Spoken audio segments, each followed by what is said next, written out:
everyone, this is Abra, back to give my 2 cents on Shotgun Samurai by Dachul Okamoto, aka The Quaff. I first discovered The Quaff through John Delarose when I picked up his manga-inspired book, A High School Girl in the Crusades. I heard him mention his book, Shotgun Samurai, and I found the name very intriguing. I thought, wow, that's something different. Western-type weapons and samurai. It might be interesting. So I decided to go ahead and give it a look. I checked out the campaign, which, by the way, as of this recording, is still in demand. So if you haven't checked it out, please go ahead and go to Indiegogo and check out Shotgun Samurai. It's a hefty book. Has a gorgeous cover by Jose Garcia. This is a black and white manga-styled book, the kind of Japanese-style comic book. Manga has grown in popularity here in the West as we've seen the slow decline of our traditional Western superhero comics. I wasn't sure what to expect with Shotgun Samurai. I haven't really read a manga. I'm not exactly into it, but I had an open mind, so I wanted to check this one out. I was thinking perhaps over-the-top action, some humor, based on the handful of anime that I've seen.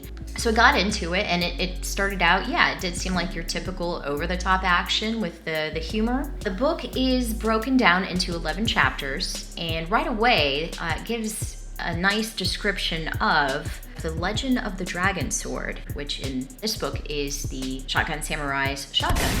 The story starts off very quickly. It introduces the protagonist. He's sort of this mysterious, stoic, badass kind of guy. He very quickly picks up a traveling companion. He's just sitting there minding his own business, and the ramen shop owner tries to chat him up, but the Shotgun Samurai says nothing until a couple of ninjas come and they interrupt his meal and end up destroying his ramen. And that was the last straw. So Shotgun Samurai ends up making quick work of those guys. But unfortunately, the ramen owner, whose name is George, loses his shop. It goes up in flames because of the attack.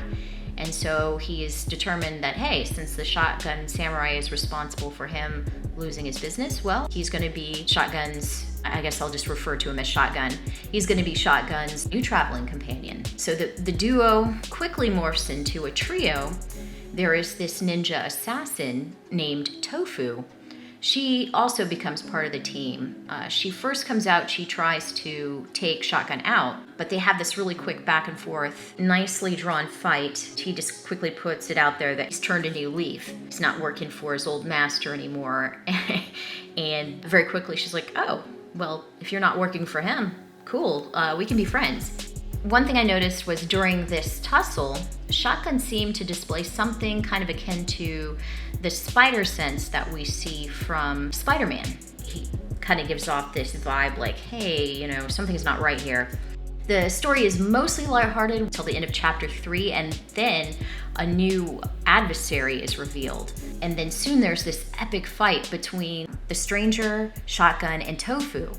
And the stranger ends up wounding Tofu and incapacitates Shotgun. This is no small feat because these are both very highly skilled warriors and they've been assassins. He's able to get the jump on him, trick him, and just really make quick work out of him. It was nice to see our hero kind of be fearful and have something that he has to overcome.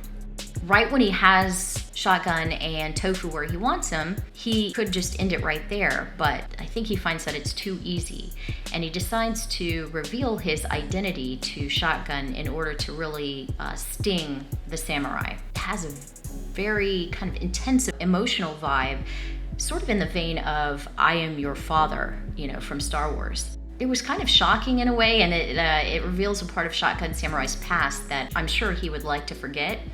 And I'm sure that when he mentioned earlier that he's trying to atone for his past, this most definitely would be part of what he's trying to atone for. The story then becomes very emotionally heavy. It was a very quick turn. The stranger's backstory is incredibly tragic. It made me think several times of that saying, there, but for the grace of God go I. So many terrible things happened to the stranger at such a young age, and it seemed like so many circumstances out of his control led to him having the life that he's living today. But at some point, you do have to be held accountable for your actions. Everyone at the end of the day makes their own choices, and they have to suffer the consequences of those choices. It made me think how our decisions and actions, no matter how small they may seem, could end up having a huge ripple effect to people all around us in ways that we can't possibly know. The art is really interesting in this book. It constantly shifts between lots of detail, and then you find that chibi style, and then there's very interesting perspectives, down angles and up angles, and then he had this one part where a guy is being headbutted in the face with the butt of a shotgun. The way he does the lines, you can feel the movement, and I thought it was done very well. I really like this style. It really speaks to me. Might not be for everybody, but my gosh, give it a chance. It's really good. There are some areas where the art appears to be simplistic. It's used in a way that makes the dialogue or quick action scenes feel as though they were animated. So you almost get this kind of quick back and forth. You just really make it feel like you're watching rather than just reading a book. So each chapter begins with a beautiful full page of art. One of them kind of stuck out. It's one of those things where you're like, have I seen this before?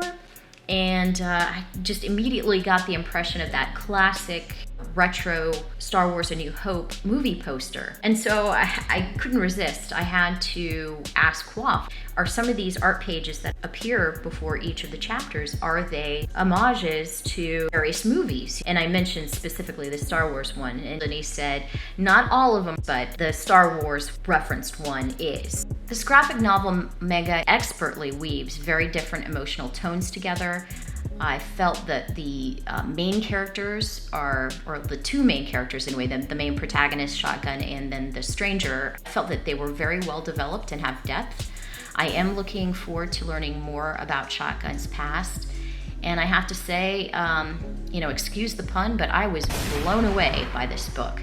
This book really should be in far more readers' hands. It's a great intro to manga for newbies like myself. Please check the link down in the description below. Give it a look. I don't think you'll be disappointed. Thank you so much for watching. This is Abra.